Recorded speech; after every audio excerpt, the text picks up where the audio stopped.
আসসালামু আলাইকুম ভিউয়ার্স, আশা করি আপনারা যে যেখান থেকে আমার এই ভিডিওটি দেখতেছেন সবাই আল্লাহর রহমতে ভালো আছেন। আমিও আপনাদের দোয়ায় আল্লাহর অশেষ রহমতে ভালো আছি। তো মাহে রমজানের আজকে আমাদের এখানে বলতে বলতে আটটা রোজা চলে গেল আলহামদুলিল্লাহ। তো বলতে বলতে কিন্তু রহমতের 10 দিন অলরেডি শেষ হয়ে যাচ্ছে। আগামীকালকে 9টা হয়ে যাবে, তারপরে তো রহমতের 10 দিন শেষ। তো আজকে আমার এই রমজানের 9-8 দিনের মধ্যে আপনাদের সাথে আজকে শেয়ার করব কিছু বাইং মাছ। এটা ভুনা করব। তো আমি যেভাবে বাইং মাছ কাটি আর ভুনা করি সেটা আপনাদের সাথে একটু শেয়ার করব। আর আমি যেহেতু চাকু আর কেচি দিয়ে কাটি বেশি, তো কেচি দিয়ে কিন্তু খুব সহজে বাইং মাছ কাটা যায়।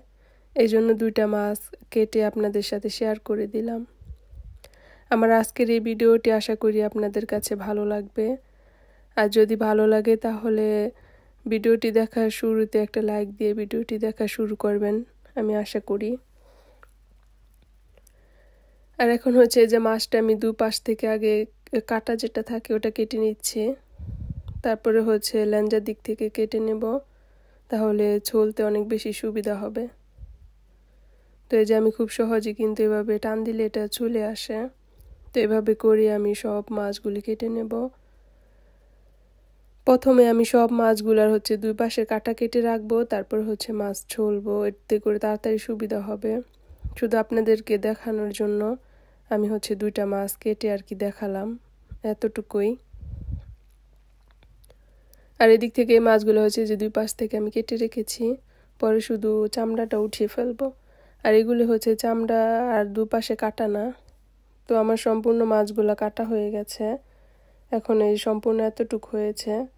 তো আমি এতগুলি সব এখন রান্না করব না, তাহলে তো রোজার দিন এতগুলি খাওয়া হবে না। এজন্য আমি অর্ধেকটা রান্না করব আর অর্ধেকটা রেখে দেব। এই অর্ধেকটা আমি পেঁয়াজ আর আলু টমেটো দিয়ে ভুনা করব।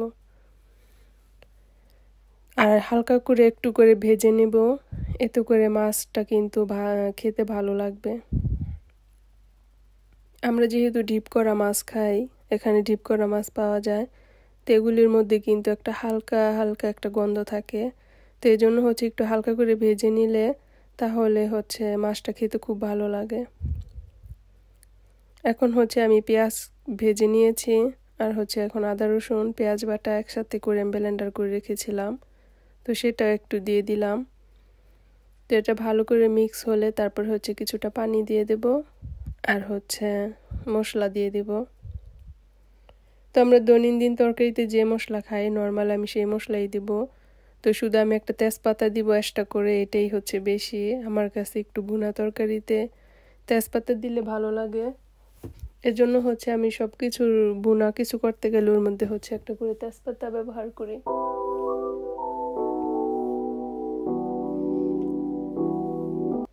অনেকের ভালো লাগতেও পারে, আবার অনেকের নাও লাগতে পারে।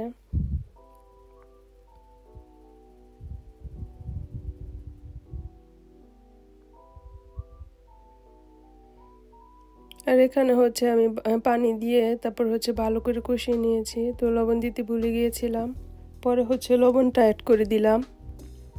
আর রোজার দিন তো লবণ যা দিতে হয় একবারেই দিতে হয়, এটা তো আর পরে বোঝা যায় না। এজন্য একেবারেই বেশি করে একটু দিয়েছি।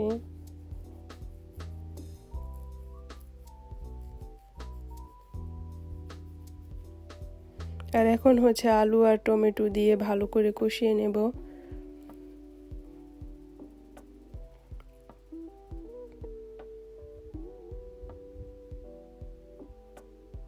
যাতে এই কষানোর মধ্যে আমার আলুটা ভালো করে সিদ্ধ হয়ে যায়। আর আমাদের এখানকার আলু অনেক বেশি নরম থাকে, একটু জাল পেলেই নরম হয়ে গলে যায়। তো এই জন্য টমেটোটাও আমি আগে থেকে দিয়ে দিলাম।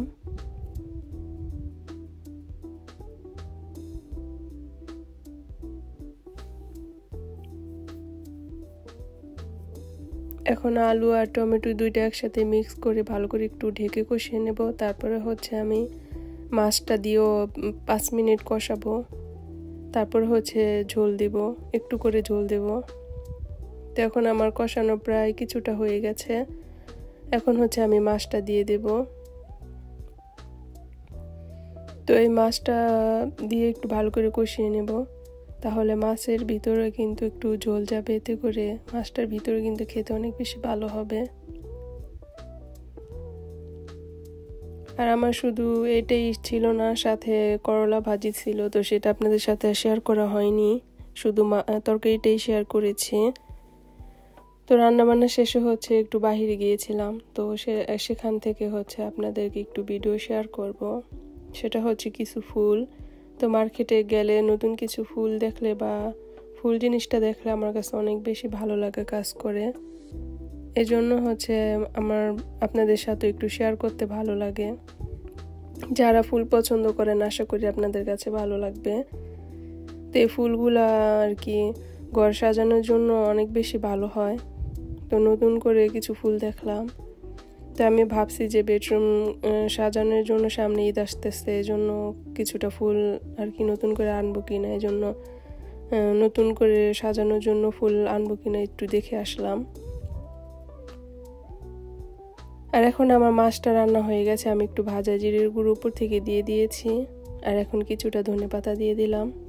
আর এখন আমি তরকারিটা নামিয়ে ফেলবো, বাকিটা হচ্ছে টেনে নিবে আলুয়ে। আর এখন হয়েছে যে এগুলি কিন্তু অরিজিনাল ফুল, এগুলি কিন্তু আর্টিফিশিয়াল না। তো আমার কাছে এই টপের এই কেচি কেচি এই ফুল গাছটা কিন্তু খুব বেশি ভালো লেগেছিল। আর এখানকার সব ফুলই কিন্তু অরিজিনাল, কোনো আর্টিফিশিয়াল না, এই জন্য হচ্ছে আপনাদের সাথে একটু শেয়ার করলাম। আর এগুলি হচ্ছে কমলা গাছ, কিন্তু অনেক ছোট, অনেক কমলা ধরেছে, দেখে খুব ভালো লাগলো। আর এখানে যে ফুলগুলো কিন্তু দেখা যাচ্ছে যে প্লাস্টিক, কিন্তু না, প্লাস্টিক না। তো এই পাশ থেকে শেষ করে এটা আরেক পাশে আসলাম, তো এখানে হচ্ছে অনেক ফুল ছিল, অনেক সুন্দর সুন্দর, আর ফুলের টপও ছিল। তো এখান থেকেও আপনাদের সাথে একটু শেয়ার করে দিলাম। আর আমার এই ভিডিওটি যারা এই পর্যন্ত ধৈর্য ধরে দেখেছেন, আপনাদেরকে অসংখ্য অসংখ্য ধন্যবাদ। আর মন থেকে অনেক দোয়া আর ভালোবাসা রইল, সব সময় আমাকে এমন করেই পাশে রাখবেন। আল্লাহ হাফেজ।